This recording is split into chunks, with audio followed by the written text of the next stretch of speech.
Shavua Tov, everyone, and Shana Tova, Happy New Year. Feeling weird? That's normal. Because you're supposed to, it's a new year, right? So it takes time to get used to it. If you feel exactly the same, you should feel weird. Because where's the new year for you? So if you're tired, feeling weird, you should know you're just now in the middle of what is called the 10 days of Tshuva, of R. These are the 10 days that we go through a period which is called Dormita. Dormita in Aramaic, sleep. Why? It is said that when Adam was created, God had to put him to sleep in order to saw his side, his female side, away from the male side. And I don't want to go into all the details, but we are going through it right now. We've been operated on while we think that we are awake. Okay? So if you feel weird, that's normal.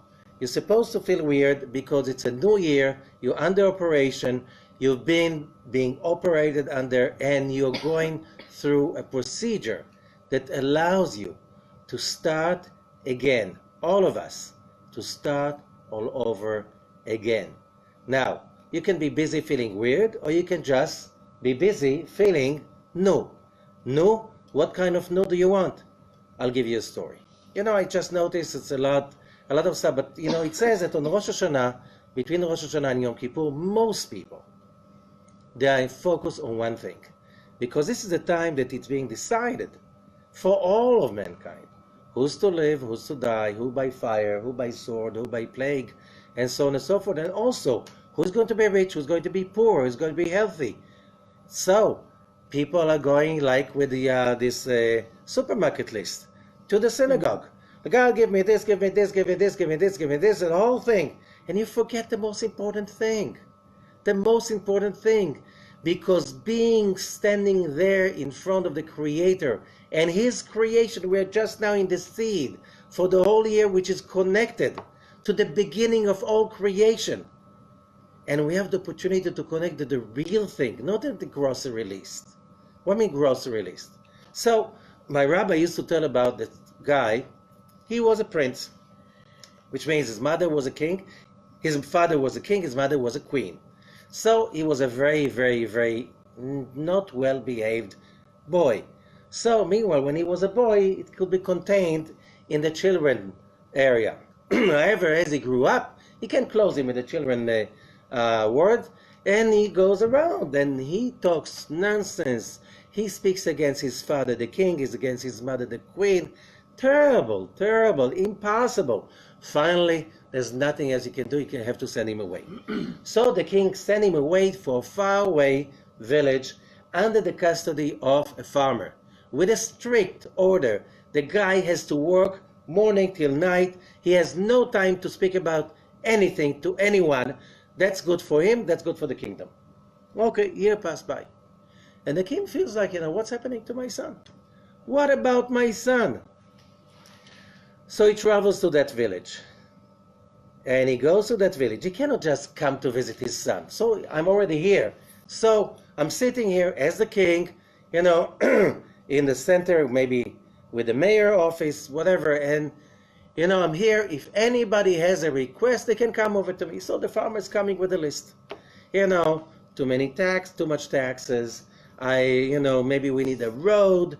We have not enough water. We need this and this, security. Everybody comes with his own issues to the king. Where's the son of the king? He's busy. He's working. He has to meet his quota for the day. People come to him. Are you crazy? You don't know the king is here? You can ask for stuff. Go to the king right now. Okay. What can I get? He comes to the king. The king says, my son, how are you? Do you need anything? And the son says, look, I'm not complaining. I learned not to complain. But, working really early in the morning till very late. And the farmer gives me only 2 potatoes. Please tell the farmer, my boss, to give me 4 potatoes. Because these 2 potatoes are not enough for me. I need 4 potatoes. Just speak to the farmer. Tell him I need 4 potatoes. The king looks at him and says what happened to you? What happened to you? Why don't you say, Dad, Take me home. Do you think we don't have potatoes in the palace? As many potatoes you can digest. And we have also rice and beef and chicken and all kinds of vegetables. You have like everything, not just potatoes. What are you asking for potatoes? Are you crazy? I'm your father. I'm the king. You could ask, bring me home. And what you want is just potatoes? What a shame. So the story is about us. We're standing in front of our Avinu Malkeinu, our father, our king. And what do we ask for? Some potatoes. You know, we have a grocery list and we want to ask for this, and a little this, and a little that, and a little that. He's your father. He is your king. He loves you more than you love yourself. And what you're asking for? Instead of, Dad, bring me home. I want to get back home. I want to return to you. I want to return to where I'm supposed to be. I want to return to the place you created me to be. Most people, they have so much of a problem because if they, another teacher of mine said, a great one, if you take from a person all his troubles, he will have an identity crisis. Because people are so busy with their little problems instead of asking to be home. And being home is the biggest thing you can ask for. And it's not, it's not like it's a chutzpah to ask. You were created to be that person. You were not created to be the person with the grocery list of all kinds of nonsense. I'm not saying like food is nonsense. I'm not saying that sustenance is nonsense. I'm not saying, but this is a byproduct of who you are. And that's what the prayer should be. The prayer should be that I will be connected to the Creator, to the creation, to my own calling. I want to go back home. This is the opportunity of the once in a year. Not once in a lifetime, once every year. And if you pray for it and you ask for it, when you're home, you have everything. You have enough potatoes, maybe some broccoli. Whatever you need, you'll have. You don't mind about it because when you're doing what you're supposed to do, you have what you need. So that's what the requests are about. But don't be focused on the grocery list. This is very hurting. It's like so humiliating that people come with this grocery list and everybody has a lot of troubles. You know why do you have a lot of troubles? Because you're not home.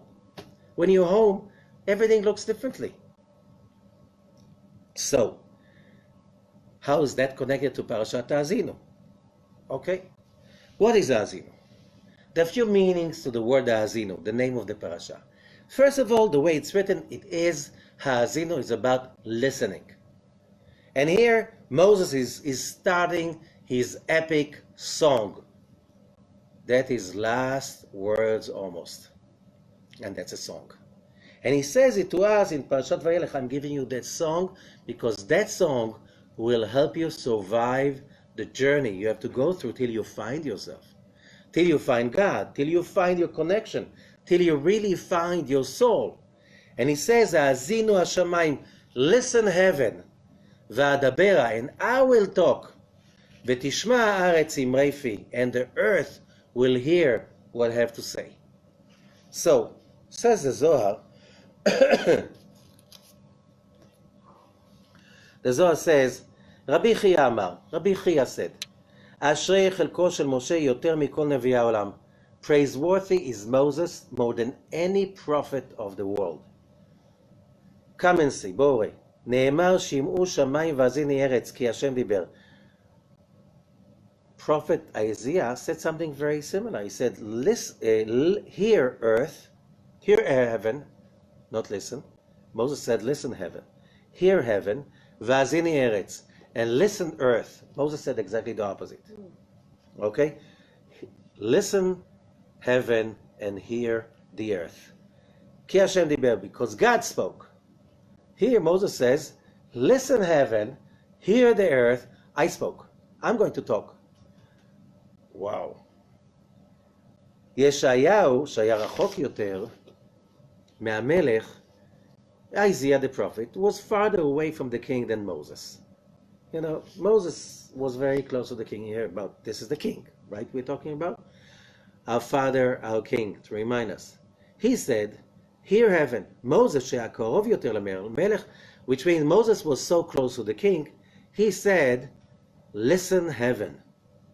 Shaninu, we learned, בשעה שאמר ישעיהו שימו שמיים והאזיני הארץ, when Isaiah said, hear the heaven and listen earth, נזדמנו כמה בעלי דינים לשבור את ראשו. Some angels of judgment came to break his head. Like, who are you? You mortal? What are you talking about? Listen, heaven, here, there, like, who are you? What are you? You're just a little piece of nothing. יצא הקול ואמר, but a voice came from heaven and said, מי הוא זה שמבקש להרעיש עולמות? Who wants to shake the universes? עד שפתח ואמר, but then he said, לא אני, לא משלי, it's not me, it's not mine, כי השם דיבר. God spoke, not me. במשה מה נאמר, what does it say about Moses? Listen heaven, האזינו שמיים, ואדברה, and I will talk. And when it says, אדברה, it's harsh talk. אני ולא אחר, me and nobody else. במשה מה נאמר, האזינו שמיים ואדברה. אני ולא אחר, me and not nobody else. ואדברה בלי פחד, he was not afraid. ותשמע הארץ אמרי פי, and the earth will listen what I have to say. לא מחר, with nobody else, אשרי חלקו. That was Moses. Who was like Moses? The legacy of Moses. We can still read his exact word precisely 34 centuries later. There's no precedence like that. Okay? Little kids, 3 years old, 4 years old, they study the words of Moses exactly the way it was written.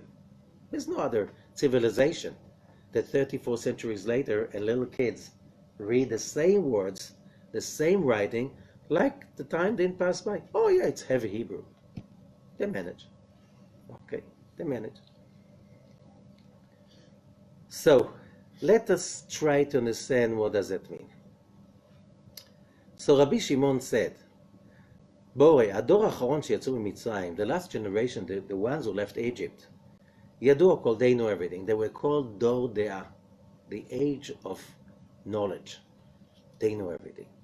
They were special souls. They were special souls, that's why they were there witnessing that series of events, which is called the Exodus, which is still affecting humanity till today. Like every law around the world, every constitution is affected by what was given on Mount Sinai, by the law of Moses, as a law given by God that has more than just, although a lot of people try to dismiss it, it's not just about some people said so because it's nice. This is a heavenly law. What does it mean? It's beyond human reason. There's some laws that are beyond, that's the way the universe is functioning. Okay? And they were with Moses for 40 years. 40 years studying with Moses. What can be more lofty than that? Okay? שנינו אמר רבי יצחק. So we learned that Rabbi Yitzchak said, אף משה לא גילה זאת את סודות התורה אלא ביום שהסתלק מן העולם. But Moses did not reveal the top secrets only on the day he left this world, in פרשת האזינו. Why? Because it says, בן 120 שנה אנוכי היום. He says, today I'm 120 years old. The day he left the world. תויה ממש, שאז ניתנה לו רשות. Then he got the permission to tell the real secrets. ועתה, שנאמר, ועתה כתבו לכם את השיר הזאת. Now you write that, or this song. וכאשר היה מגלה, לא אמר האזינו ישראל. When he revealed it, he didn't say, listen Israel. He said, listen heaven. Why? לפי שהוא דיבר כלפי מעלה, he spoke to the heavens. Why the heaven has to listen to him? ישראל שמעו למטה, עם ישראל, they heard down below. אמר רבי יוסי, נאמר את השיר, it says the song, וכי שירה נקראת, is that a song? There's so many retributions in that song that we read in פרשת האזינו, which is all a song. Why? Because the same way, a person can write an essay, a story, out of his imagination. And You read it, and then you read one sentence after another, so it doesn't make sense, right? Sometimes it doesn't make sense. You read one sentence. I didn't get it. To start all over again. I didn't get it. It's like, what did he write? What was that nonsense? Oh, it looks like a paper. It looks like a story. It looks like a book. What is that? A song? You can't. The first notes, everybody knows that you're off. Oh, that's not a song. That's just noise. Song has something about connection to the divine spirit. This is something connecting to Ruach HaKodesh. This is coming from above. The composition, why it's called composition, it's like the way to compose, it's nothing to do with logic. Same is with love and with happiness. Nothing to do with logic. When somebody is in love, does he need to explain? If he needs to explain, it's not love. If somebody is happy, does he need to explain? If he needs to explain, he's not happy. If somebody is singing a song, does he need to explain? No. Either you get it or not. Either you like it or not. If it's a good song, everybody likes it. Chinese, Japanese, whatever, Americans, Europeans, Africans, the whole world. When it's a real good song, people get into it. They don't need explanation. Oh, what was that music about? Nobody asks, right? That is because it's from the heaven. And when something is from the heaven, it doesn't need an explanation. And logic has nothing to do with that, right? That's why little kids can listen to it, cows can listen to it, and because that's coming from the universe, from the heaven, from above to below. Those words came in the Holy Spirit, from above to below. That's why it's called a song. That's why Moses calls it a song. ובואו come and see. כל התוכחות האלו אמר משה, ותחילה קרא לעליונים בטרם אמר דבר. But first, he called the above. Before he said anything. Listen, heaven. Why? So I'll explain. What do you mean, listen to heaven? What's the above and what's the below? We know that the human being, it's being taught by many, many teachings. Every human being is a microcosmos. What does it mean?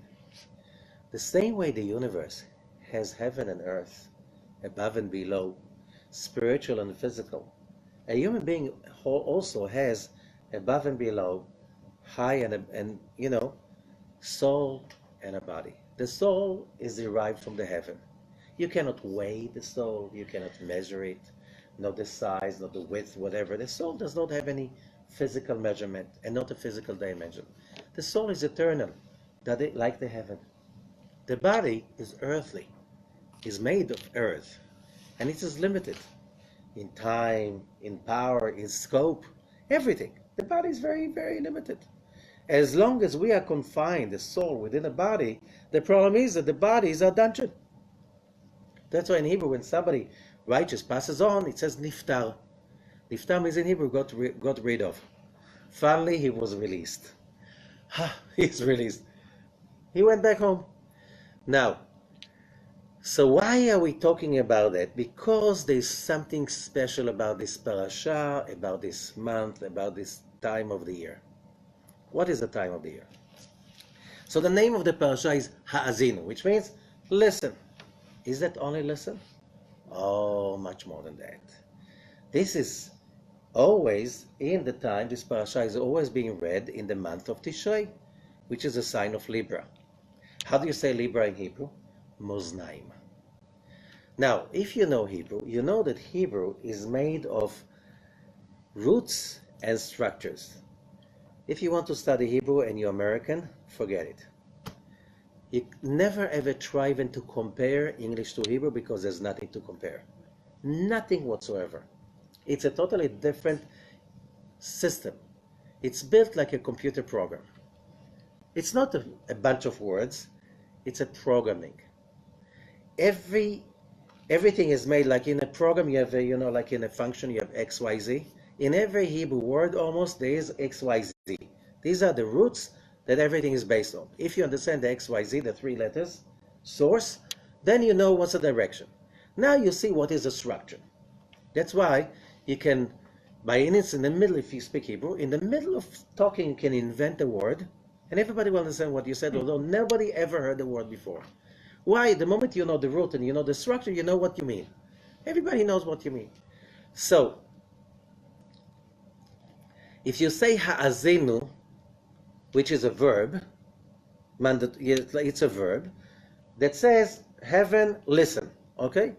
And when you say moznaim, which is the scales, but what is the shoresh of moznaim? Again, aleph zayin nun, like in ha'azenu, aleph zayin nun. What is aleph zayin nun? If you know Kabbalah, then you get the whole thing. It's an ear, right? It's an ear. Ozen, it's an ear. But it's also being used for balance. Why? Where is the balance organ in your body? In your ear. And it's made of 3 arches. Why?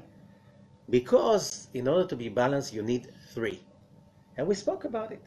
Abraham to the right, Isaac to the left, Jacob to the middle. If you have 3 and they're functional, you're balanced, and when you're balanced, that's okay. But what if you're not balanced? Any move can be destructive. You know very well, your car, every once in a while, you have to take your car for balancing. The wheels, the brakes, whatever. What if you have a very powerful engine car, but it's not balanced? Every mile you're making, the car deteriorates faster, correct? The engine, everything has to be balanced. And the same thing with us. If you're balanced, whatever you feel, whatever you think, whatever ideas coming to you, that will lead you in a shorter direction, in a easiest way towards your goal, which is achieving fulfillment. Very simple. If you're not balanced, you're going to go in circles. So, in order to balance ourselves, the first stage was Rosh Hashanah. In Rosh Hashanah, we had the Tkiya, that was balancing the Chesed, the Abraham part, the sharing part, that active energy of being there for somebody else, getting out of yourself. Compassion, love, the ability to love. But just loving, you can't just love. You need to share, but you need also to receive and to have judgment, healthy judgment. That comes at 2. That's Yitzchak balancing the left column. And then comes another Tkiya 2, which is balancing. So it's all about balancing. But that's not enough. So how do you balance somebody? You can go to the shrink. He will tell you shouldn't do that, you should do that you did right. You come out, you think you're balanced. The next event, you're out of balance. So that was artificial. A lot of people, they'll go to the shrink. They go, let's say, to the chiropractor. He balanced all the vertebrae in his spine, and this, they pull this, he's balanced, he's coming out. Thank you, doctor, that was amazing. 10 minutes later, half an hour later, a day later, he's coming back. Oh, doctor, I can't get. What happened? All that balance was artificial. Or you go to get balanced by, you take a vacation. So you go to a spa, they massage you all day long, you rest, you turn off your phone, let's say, and you get balanced, you're rested, and you're okay. The first phone call, you're out of balance. So all of that was not really true. You were not really balanced. What happened to you? You're not really balanced. It was all somebody else's, like artificial balancing. Tylenol or any kind of those medications. You take it, it gives you an instant, relief. It doesn't cure anything. So, what does it mean, balance? The balance, and that's what it is. We have, the month is the month of Libra. What makes a person balance? The secret is when you study the book of formation, Sefer Yetzirah, and this is the letter Lamed. The letter Lamed is the letter that, according to the book of formation, created the energy force that is called the sign of Libra. And what's special about the letter Lamed? If you look at the Hebrew alphabet in the Torah itself, when you write a Torah, you have to write it on a parchment made from kosher animal skins, and you have to carve the lines on the parchment. Carve it, not paint it, carve it. And then you write in between the lines. Nothing goes out of the line except from the letter Lamed, it goes upwards. Nothing goes upwards except for one letter, the letter Lamed, which is kind of a middle letter of the Hebrew alphabet. It's like you write something like a kaf, and then the scribe positions a vav on top of it, like an antenna, like a snorkel, like something that goes up. Where up? It goes up to Bina.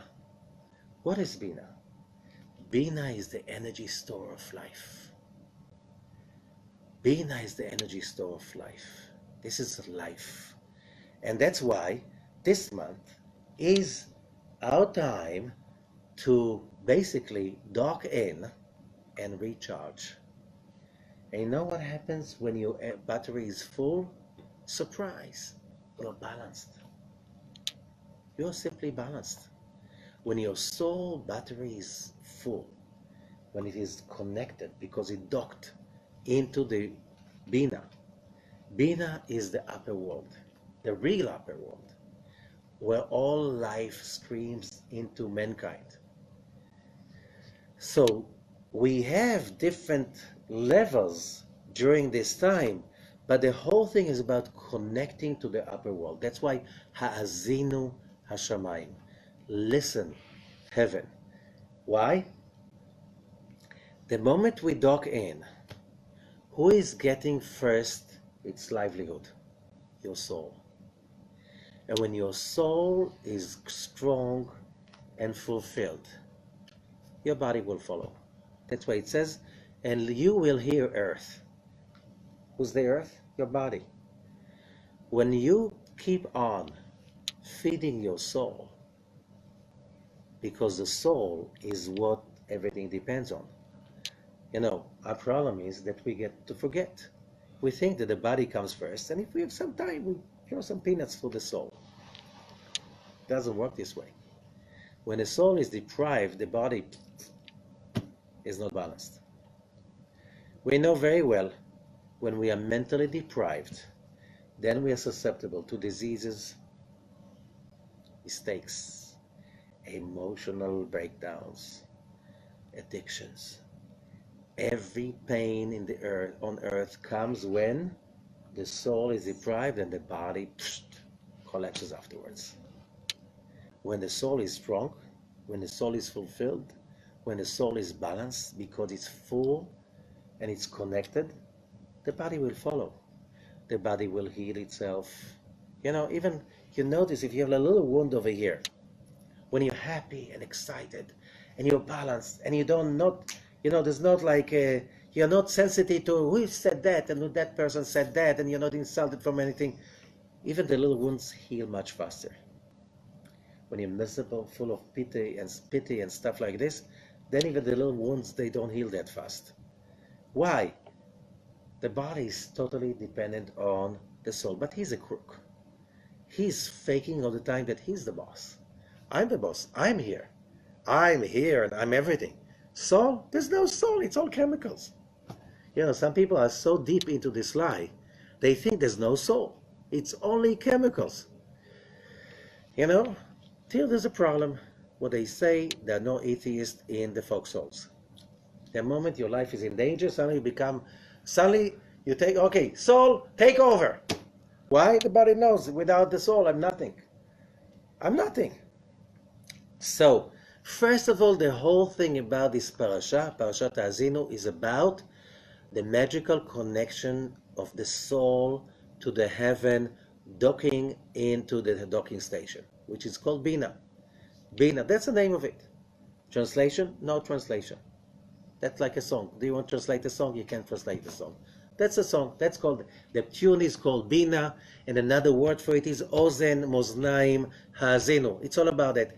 The moment your soul is connected, the moment you fight for the connection of your soul to what? To your Father in heaven. Where is heaven? Heaven is here. Heaven is here.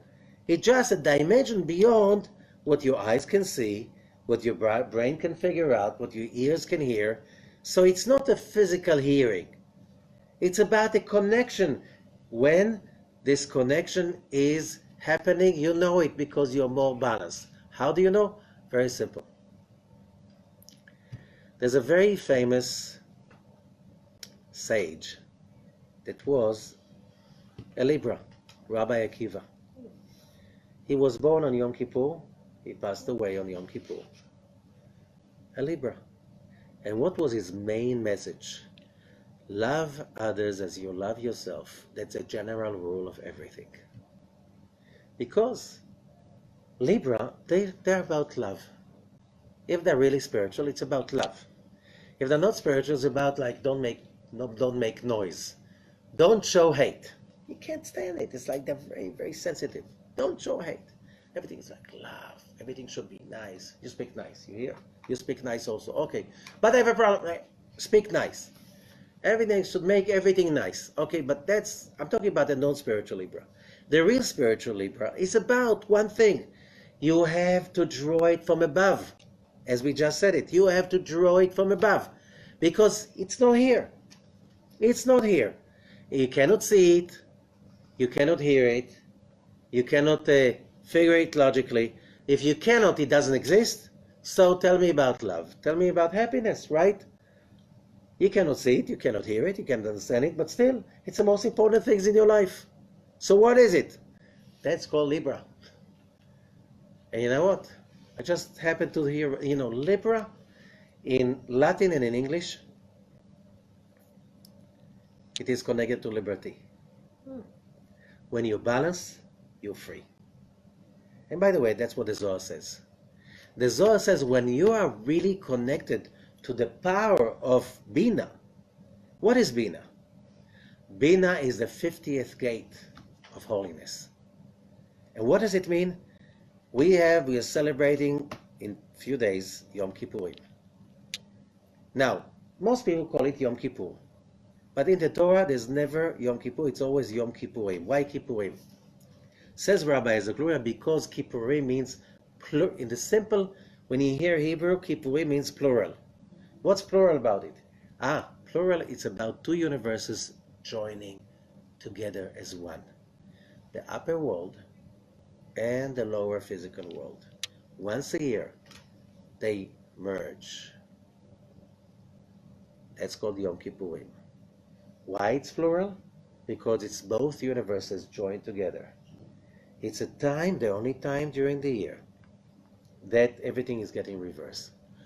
During the year, all 364 days of the year, you eat in order to get energy.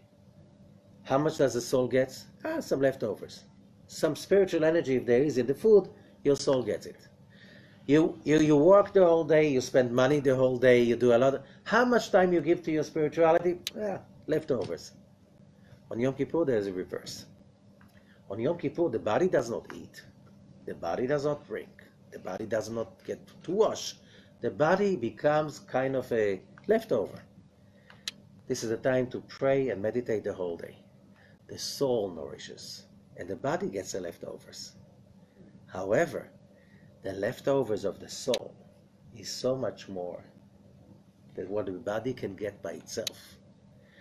That can leave the body satiated for the whole year. And what the Zohar says? Because on Yom Kippur we go up to the Ozen, to Bina. We climb up that Vav of the Lamed.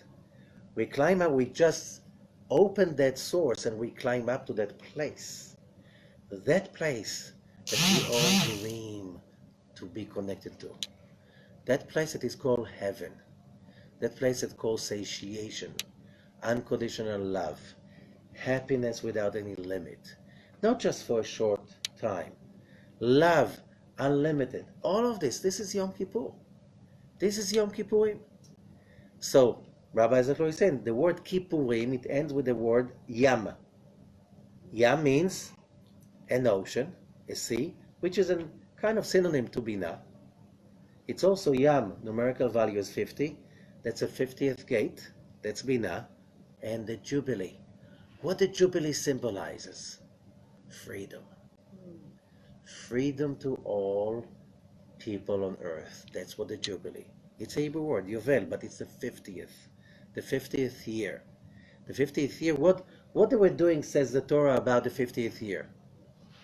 By the end of Yom Kippur, on the 50th year, they blow the shofar, and everybody goes to freedom.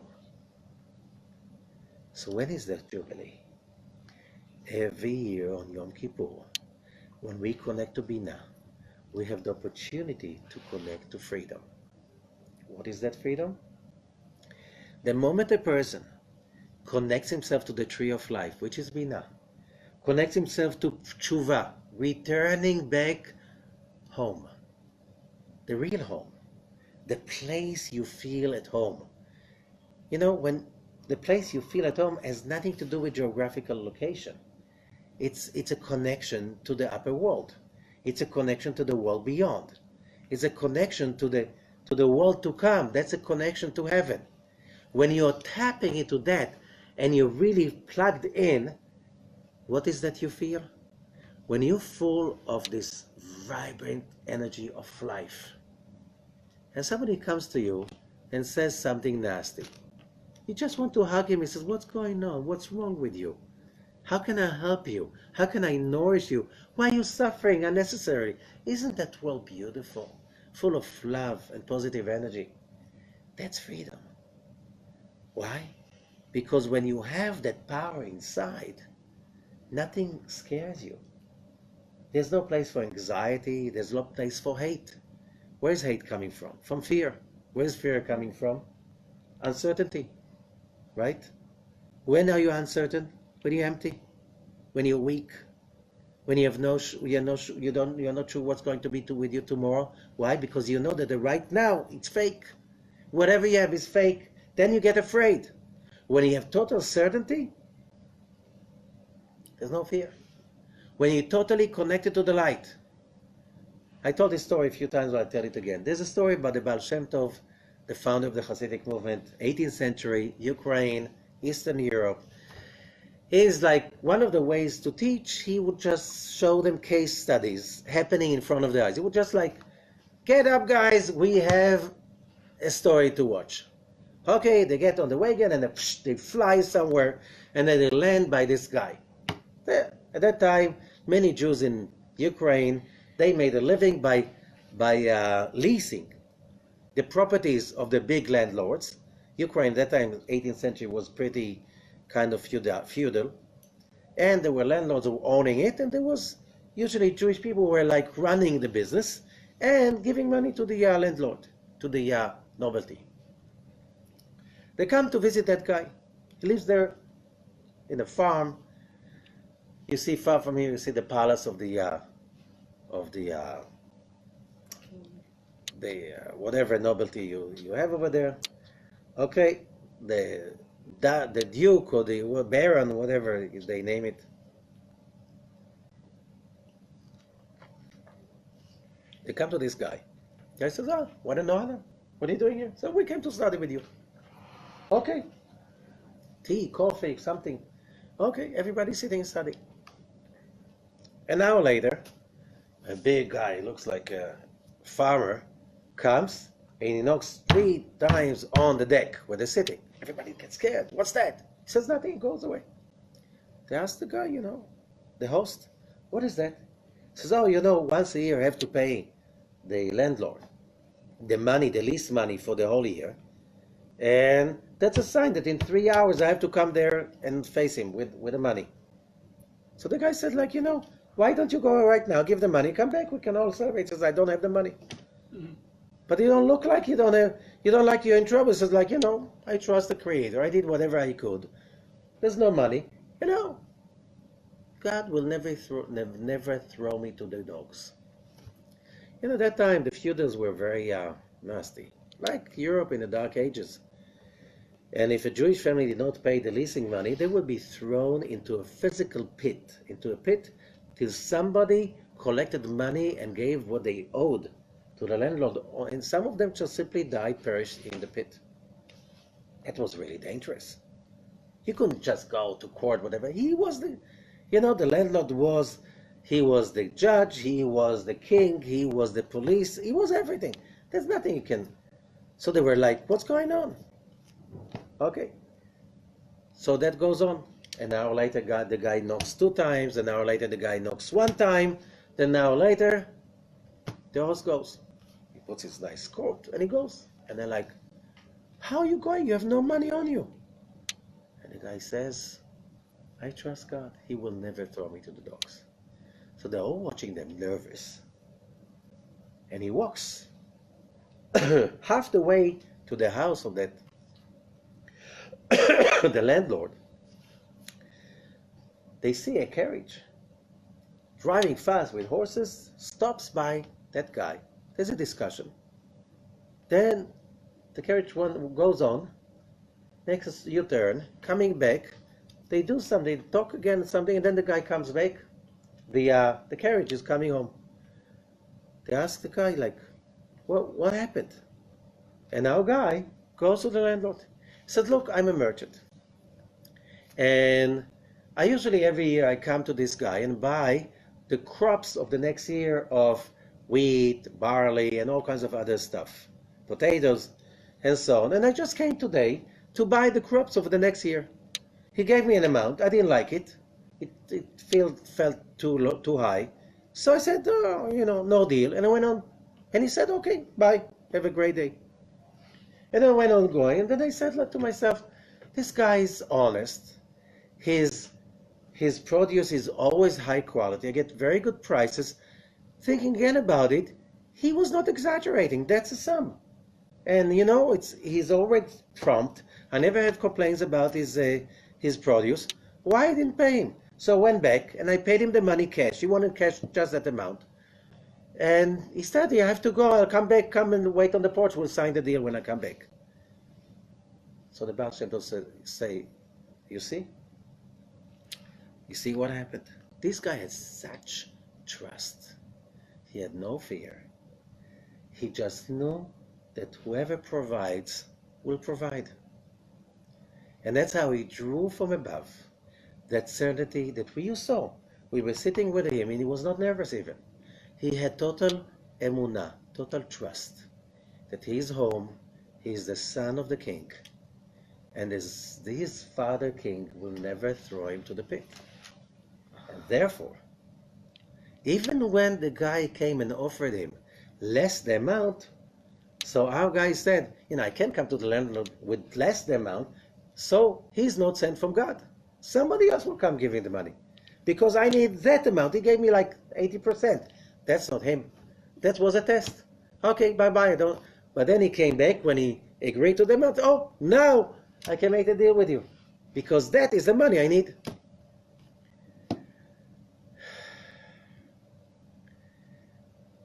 It's not seeing is believing. When you believe, you will see. But it's not a belief, it's emunah, it's faith. Because it's about ha'azinu. What is about ha'azinu? Let's go to the verb. The verb lehazin, to listen. There's a difference between hearing and listening. You can sit in a classroom, hear the lecture, and you heard nothing. Right? Why didn't you hear anything? You were not interested. You were not focused. Or most of the times, even if we are interested, we have too much noise. Why do we have noise? When your car is not balanced, how do you know? It's making too much noise when you drive, right? That's the first sign you know that your car is not balanced. It's making noise. Same thing, when your brain is making noise, it means you're not balanced. When you're not making noise, you can listen. You need to be balanced in order to be able to listen. It's like God talks to us all the time. Do we listen? All the time. Do we listen? When we are balanced, we listen. We get all the messages. We know what to do. We know what not to do. That's whatever it is. That's why you know that Libra, the signs of Libra, when they are balanced, they are clairvoyants. They can see stuff nobody else can see. Why? You're born in the middle of the lake of wisdom, of Bina. The energy is there. You were born into it. You're born into the honey. You're born into the pot of honey. You have so much energy. However, everybody has a problem. Libra has, nobody's perfect. Do you know a perfect human being that is alive? No. If you're alive, you have some stuff to repair. Why? It doesn't feel right if everything comes too easy and for free. No free lunches. You want to be happy, you have challenges to overcome. What the challenges of the Libras? Logic. It's an air sign. It's an air sign. Not just it's an air sign. The whole 3 months of the fall, which just started, which are Libra, Scorpio, and Sagittarius, it's all air. It's all air. By the core, it's all air. Those 3 signs are mostly sensitive to injustice, to imbalance. That can drive them nuts. They're so sensitive to injustice. They're so sensitive. Everything has to be in order. So the Libra is trying to make everything quiet by diplomacy, talking himself to death and everybody else. The Scorpio will go for war for it. He will kill for it. Just for the name of justice, he will kill everyone till nobody is left. Now there will be justice. Look, the Soviet Union was a Scorpio, right? They killed all the enemies. How many people were killed? Nobody knows. Some say it's more than the Nazis killed, just in the name of justice, right? And Sagittarius, that's Don Quixote. It's like fighting windmills and being the, poems and all this like stuff for justice. They won't do too much, but they love to be the knights on the white horse for all the justice, okay? And they're very nice people. So it's all about nicety. But what about Libra? Libra is air because it's a Libra and because it is the fall. So it's double Libra, double air. Double air. If they're not spiritual, so much noise inside their heads. Talking. They just go in circles. And because they see so well, they almost have a godly way to see stuff. Do you know what does it mean? They see that if you go this way, that will happen. If you go this way, that will happen. If you go this way, that will happen. So they're figuring it out and figuring it out. Finally, they don't realize that all ways are right. That's why they see it this way. Always. The question is, which is the way that is closest to the light? That goes with the heart. The tikkun is like to go with the heart, to go with the positive energy of above, not about their own logic. Because everything is letova. Rabbi Akiva, that's his words. Hakol letova. Everything is for the good, which means, why are you just making yourself so busy with what to figure it out? When you connect to the light of God, you'll choose the better direction that will lead you to the right place. You know what? Everything will lead you to the right place. The question is, how long would it take and how much would it cost? Can you figure that out? Not when you're into your mind. You have to be in your heart. You have to be in the heavens. You have to connect to the power, the source. So, the moment you draw, and that's what this month is about. It's about drawing the light of God from above, connecting to our calling. The moment, that's called the heaven. That's your soul. Connecting, finding your soul. That's called teshuvah. It's not repentance teshuvah. Teshuvah is returning to your soul. When you connect to your soul, when you connect to your balance, when you connect to a feed that is coming from the true creation, then the body will balance itself. That's tishmar. It's the earth will hear already. The earth will follow. The body will follow after the soul. And this is the time to figure it out, that it's reversed than what we are busy with the whole time.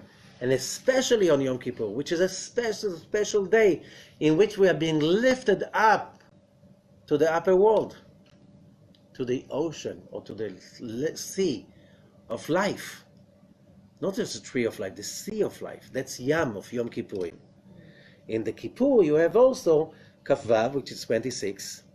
In the word Kippurim, Kafvav, which is 26, which is the Youdkevitch, the Tetragrammaton, which is the way up.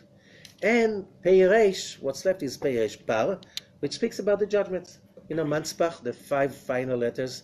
That's also a secret, like connecting to that will, finally you have to get the seal. You have to bring it down and lock it in the end of Yom Kippur. So this parasha, Azinu, is about connecting to the divine, connecting to the source. And that's why it's about balance. And that's why when you look in the Torah itself, that's the law of how you write the Torah. You know, the Torah is made of columns. Most of the Torah is columns, columns, columns. Every column looks like a vav. Like a vav. But Parashat Azinu is different. All the songs are different. Why? Because when it's a song, it says that the white in the parchment is the light of God. The black, it's a vessel that receives that light. So, when it's a song, what do you think? Should be more white or more black?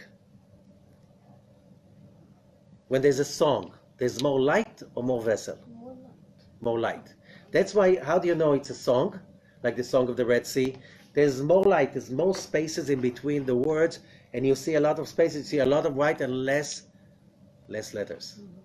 So, but the differentiation is different. Like, you know, even the blessing of the Kohanim, you have a lot of white over there.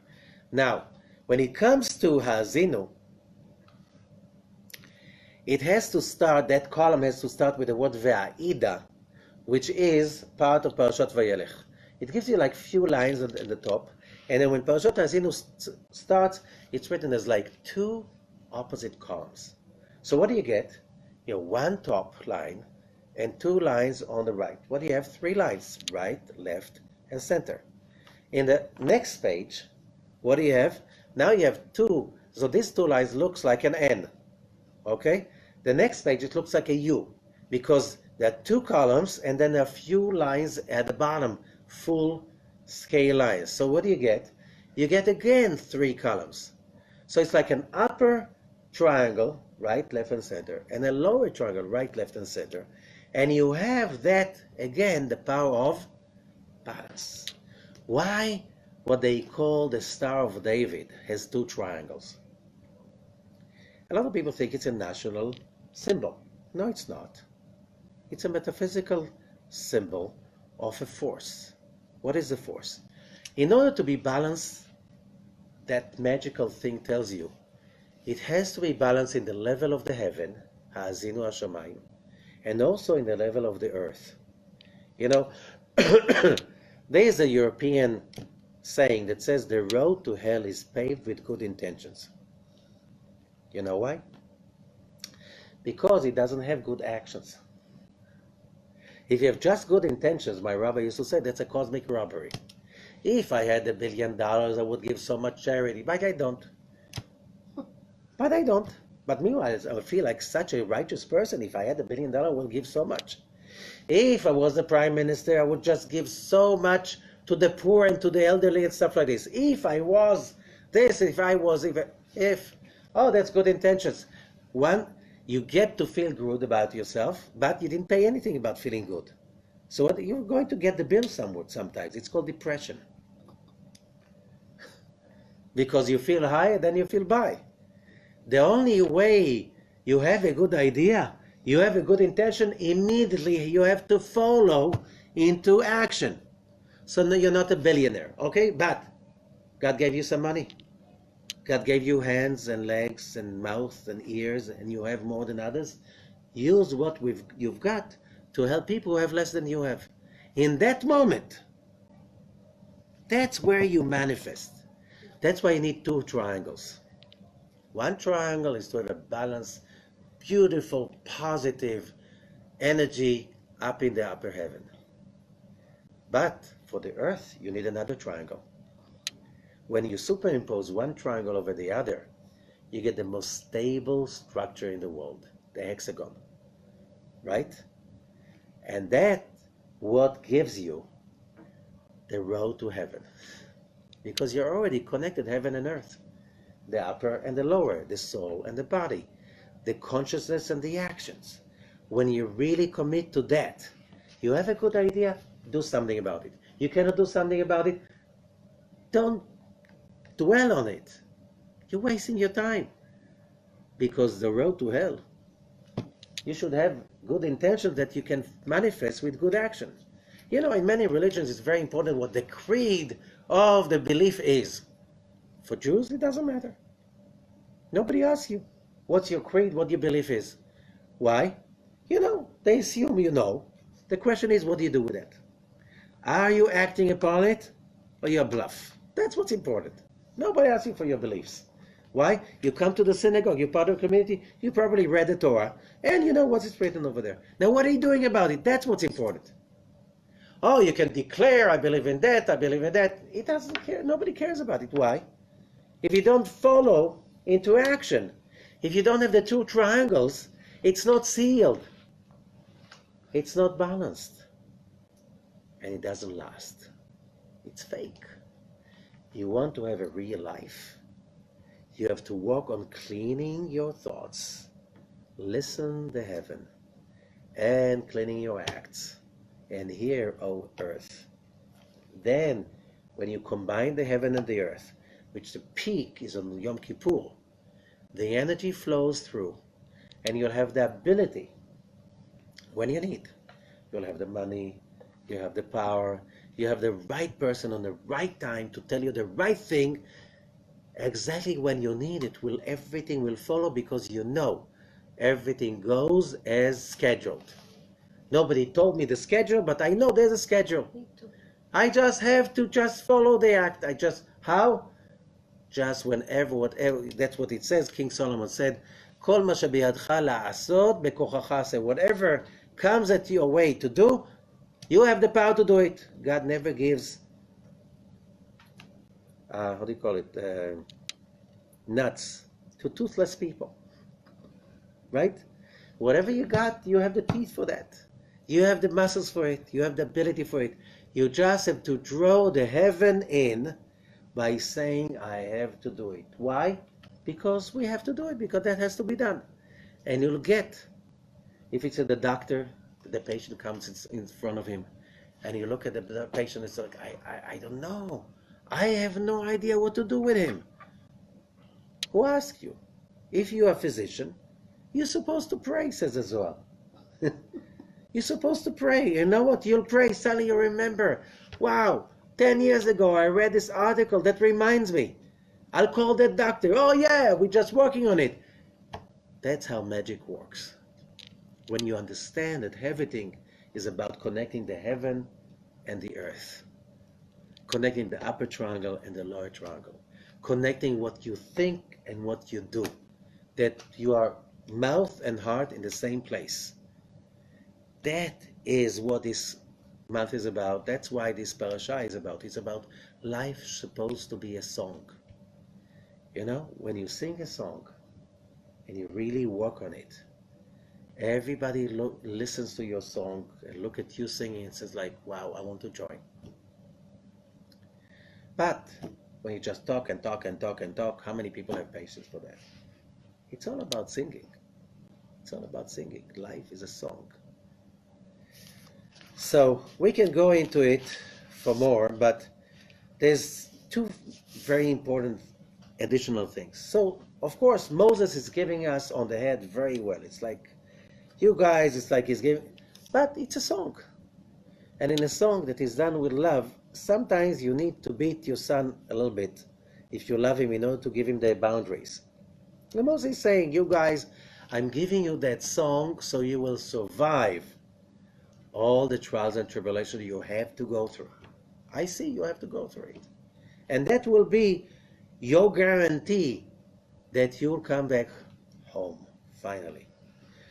I'm not saying that we're already back home, but the fact that we're still here, 34 centuries later, it's still a magic. It's still something nobody can explain logically. But here on chapter 32, verse 5, there is a big hay. And what is the big hay? That's Bina. Bina is the letter hay, and and it's the only time in the Torah there's a letter that is being written and read as a word. One letter. Ha LeHashem tigmelu zot. Which means, again, the Torah is giving us a connection to up above. And then there's another, in the Tzur Yaladcha Teshi, there's another, there's the smallest letter in the Torah, which is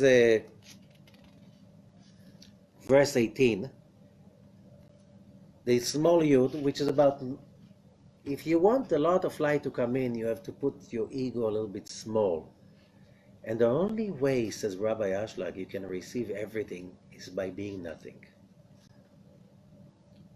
The only way you can receive endless light is when you make yourself just one little dot, without any dimensions, without the mind. It's us. It's one with the universe. But all the light is around you, because the moment you're trying to, to fill stuff in, how much do you have inside? That much. How much do you have outside? Endless. So what do you feel? That you're missing the endless. Okay, so you take something this size. How much do you have inside? Oh, much bigger than that. Relatively to what's outside, what do you have? Nothing. You have outside endless, here you have nothing. So as much as you're trying to accumulate for yourself, it will always, did you meet those billionaires who have so much and they feel and behave like they have nothing? Why? Because how much they have outside? The endless. Only when you make yourself a little dot, like the Yud in Teshi. Teshi means weak. When you make your body weak, which means knowing that you're nothing, only then you have everything. It's not nothing of, I'm nobody, I'm nothing. Just knowing the whole force is God's force. When I need the money, the power, the knowledge, the wisdom, if I am one with the universe, it will always be there when I need as much as I need. So how much do I have? Everything. When you have billions, and then you need for something, let's say Steve Jobs, how many billions he had when he died? Didn't help him. What he had, he didn't help. So, was that money useful? No. So he had nothing. So what a mockery of history. The history, a lot of mockery. You just look around. A lot. The only way to have everything is never think that anything is yours. That's a little Yud. But when you are connected to your father, your king, everything is yours. Because everything is your dad's. Right? So why do you have to have it all in your own storage when it's there going to be in your disposal anytime you need it? That's called faith. That's called faith. When everything you look at, that it's a triangle. Rabbi Ashlag, which also his anniversary is on Yom Kippur, is desire to receive for the sake of sharing. The moment anything you want is for the purpose of helping everyone in the whole world and yourself, how much do you have right now? Everything. Because you are pipe. How much can a pipe contain? Everything. How much can a vessel contain? Nothing.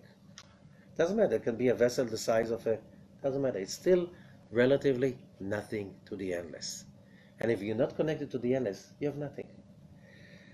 So we have an amazing month. We should celebrate this month, celebrate the opportunity. This is the time for the soul to take over. It's so easy to come to Yom Kippur and say to our Father and King, please, we're humans. We have a lot of faults, so please erase it. Erase it. Every time we do like this, we wipe another thing. We have to say it, admit, and why it's called vidui.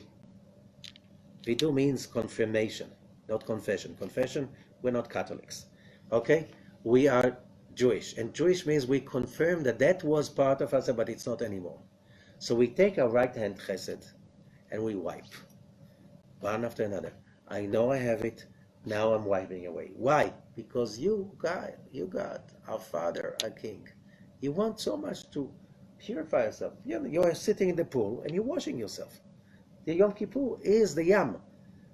You're sitting in the sea and you're wiping. All of that stuff, you're wiping. So is it sad or happy? Happy. By the end of Yom Kippur, we're supposed to feel freedom. And then we ask the Creator in the last prayer, Tfilat Ne'ilah. You see how we are? We are like angels. We didn't eat the whole day. We're just connecting. We're just soaking in your bliss. We just, every prayer, we got more power to fill up our soul. You see how we are like so happy and so fulfilled and so excited about life and about the creation. We're afraid we're going to lose it the next day. Lock us into it. That's called Tfilat Ne'ilah, to lock. Chotmeinu L'chaim, seal us this way. Chotmeinu L'chaim, seal us this way. You know what? Leave us this way the whole year long. The more we ask for it, says the Zohar, the more free we will feel the rest of the year. Shana Tova, Chatima Tova, Shavua Tov.